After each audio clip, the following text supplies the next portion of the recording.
You talk about moral relativism, Mark. The terrible deeds in the name of Christ. He can't even say the Islamic State is ISIS. Would he ever say the terrible deeds committed in the name of Muhammad? Could you ever hear those words coming out of his mouth? No, we won't. This man is a nihilist and a narcissist and an extremist, and I would like to suggest that, Mr. Obama, here's a suggestion for you as the leader of the United States. This weekend, rather than going off and campaigning or going on vacation, why don't you go across the Potomac River into Arlington National Cemetery? Why don't you walk the rows and rows and rows of the dead heroes who liberated peoples who were facing genocide and tyranny of all kinds, World War I, World War II, the Korean War, the Vietnam War, and all kinds of wars. Those young men, if you look at those headstones, the overwhelming majority, all religions, but the overwhelming majority, Mr. Obama, are Christians. Why didn't you speak to them today, Mr. Obama? And ironically, you brought up slavery in the United States. And what's ironic about it, Sean, is if Abraham Lincoln took the position of Barack Obama, it would have been something like this. Lincoln saying, we've had slavery on every continent, in every country, since the beginning of mankind.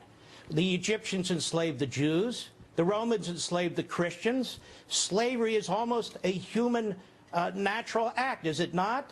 And Lincoln would say, following Obama's argument, don't get on your high horse. This is not an existential threat, Obama said the other day, of the genocide in the Middle East. And Lincoln might say, why in the world would I send hundreds of thousands of men to their death to end slavery? What Obama is saying and doing is the lowest of the low now. He really is not a leader of a great people. He's not a leader of a great nation. He is stuck in his own ideology. He's stubborn and ignorant at the same time. There are black Christians and black Muslims in Africa who are being slaughtered. They don't want to hear about the Jim Crow laws.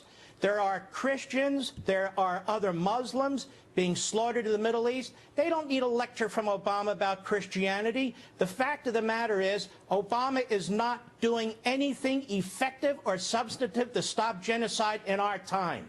Why would the president build this straw man argument, though, and go back 1,000 years, 700 years, 500 years?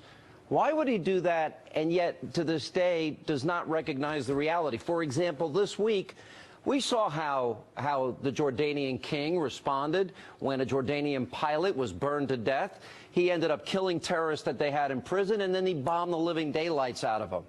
When we had the beheading of James Foley, within 3 minutes after a quick statement, the president was on the golf course for 5 hours. How do you compare and contrast the two different responses? Because he's not the man of compassion and empathy that he claims to be. Obama has a very high tolerance for misery, not his own, but for everybody else's. And he's turning the world inside out. He's not only fundamentally transforming America, but by his actions and his inactions, he's fundamentally transforming the world. And what we now have is tyranny on the rise, genocide on the rise. Our allies are looking over their shoulders. They do not trust us to back them up, and they are right. At the same time, the enemy is on the rise. We are gunning our military, and our borders are open. It's exactly what I said. We're dealing with nihilism, we're dealing with narcissism, and we're dealing with extremism, and that equals Obama. All right.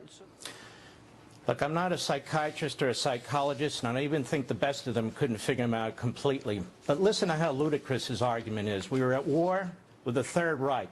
The Third Reich was Germany. The Nazis were German. Every German in the world wasn't a Nazi. We had American Germans who fought against Hitler, but we still called them German Nazis, the Third Reich in Germany. This is a hang-up Obama has. The problem is, if he were in a typical left-wing Ivy League classroom as an adjunct professor spewing this stuff, that would be one thing. The problem is he's commander-in-chief, and he's actually implementing this thoughtlessness, this idiocy, or he's not implementing anything at all. The whole world, the free world, is praying to God we can get through the next 2 years and get through this. One other thing. Obama's speech today sent two messages. One to our enemies, that this is not a serious man, they are gut-laughing, and one to all those people who are suffering, whose families are being slaughtered, that they cannot count on the President of the United States for help. And the fact of the matter is, for all of his talk that he thinks is in defense of Muslims, this president, because of the way he left Iraq, this vice president, his failure to get a status of a forces agreement, they have, in my humble opinion, lots and lots of blood on their hands. Many, many Muslims, Christians, and others have died as a result of their actions. He can give as many speeches and issue as many bumper stickers as he wants. And here's the other point. All right. We are going to get hit. If we do not hit this enemy where this enemy is, we are going to get hit again.